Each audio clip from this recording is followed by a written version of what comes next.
So for your T-spine mobility series, we are going to start with soft tissue work. So we're going to do work kind of along the lats and rhomboids to help free up a little bit of rotation in our upper back T-spine area. So what we're going to do is we're going to start on the lat.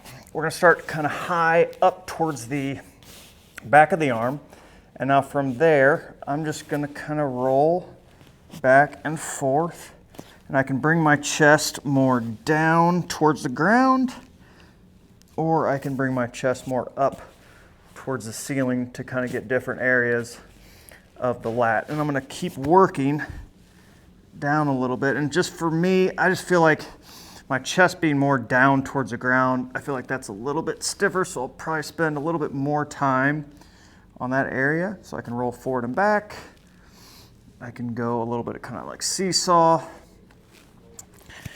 And keep working down. So I'm only going to spend like maybe 30, maybe 60 seconds on each spot. So after I get done with the right side, I will go to the left side. Now for the upper back, we want to get a little bit of extension. So if I'm hunched over, I'm not going to be able to rotate nearly as freely if I have a little bit better posture. So I really like the Roga for this one because it kind of fits perfectly inside the shoulder blades and down the spine. So I'm going to put the Roga, or if you have a roller, that's fine.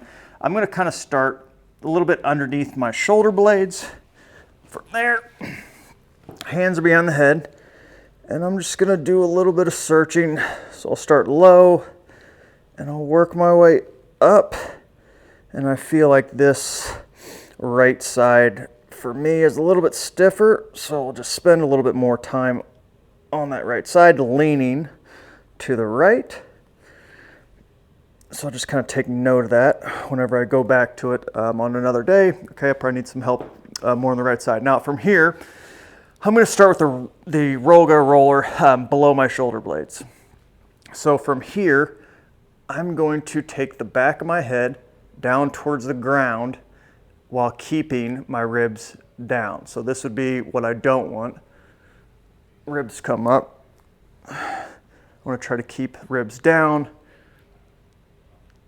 as I try to get that reverse C of my upper back.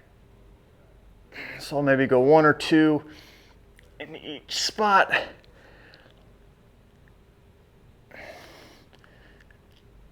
And work my way up. So even if we get a little bit of this T-spine extension, another thing that kind of clears up is our shoulder external rotation. Because if we're very rounded over, it's going to be very hard for us to get that external rotation of the shoulder. So after we do our rolling, we're going to go into a open book.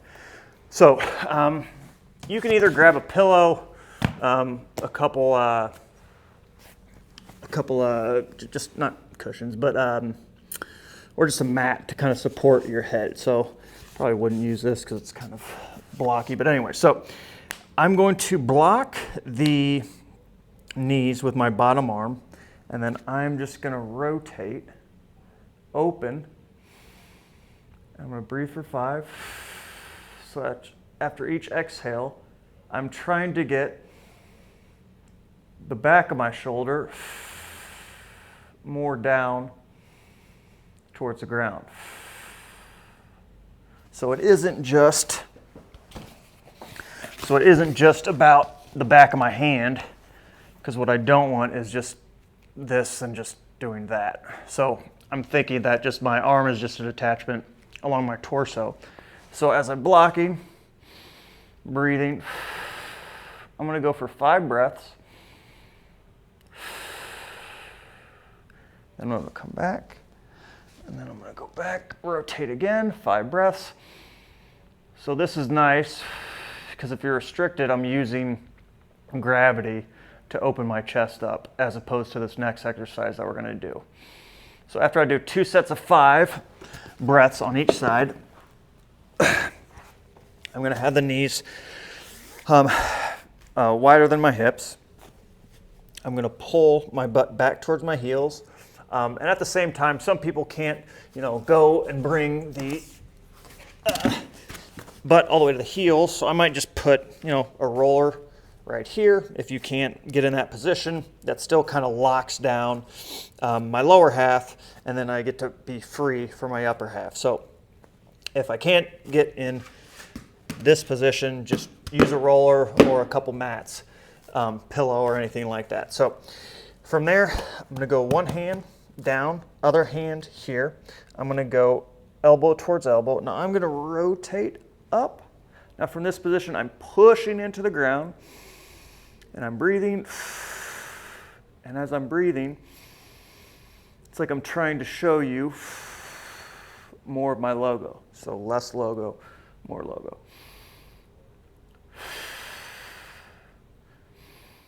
As I'm showing you more logo, I'm pushing into the ground as I'm rotating. So I'm going to go 5 breaths. I'm going to close again, and then I'm going to open up again and do the same thing.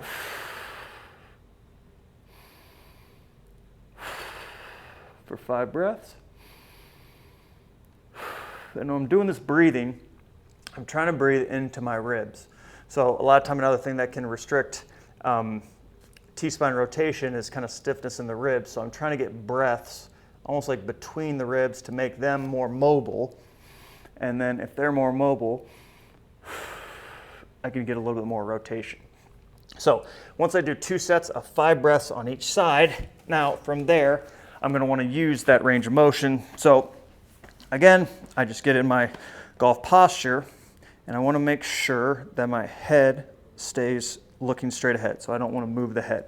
So as I go, open, close, open, close, open. So I'll go 8 in one direction, and then from there, I'll go 8 in the other direction.